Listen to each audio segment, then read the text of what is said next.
July August গণঅভ্যুত্থানের বর্ষপূর্তিতে প্রধান উপদেষ্টা ডক্টর ইউনূস যে ঘোষণাপত্র পাঠ করেছেন সেটিকে একতরফা ও পক্ষপাতদুষ্ট বলে অভিযোগ করেছে গণফোরাম। একে ইতিহাস বিকৃতির অপচেষ্টা বলে মনে করছে দলটি। বৃহস্পতিবার দুপুরে দলীয় কার্যালয়ে এক সংবাদ সম্মেলনে বলা হয়, জুলাই ঘোষণাপত্রে ভবিষ্যৎ রাষ্ট্র ব্যবস্থার কোনো রূপরেখা স্থান পায়নি। এটি একতরফা ও পক্ষপাতদুষ্ট এবং এতে ইতিহাস বিকৃতির অপচেষ্টা লক্ষণীয়।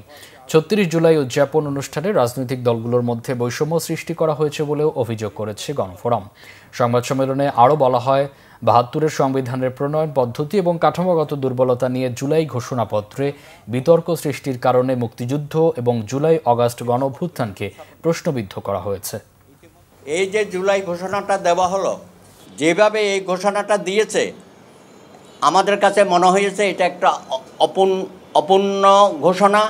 বাংলাদেশের সকল রাজনৈতিক দল, আমাদের যত দ্বিধাদ্বন্দ্ব থাকুক, আমাদের যত ভিন্নমত থাকুক, অনেকেই অনেক ধরনের বক্তব্য আমরা উপস্থাপন করছি।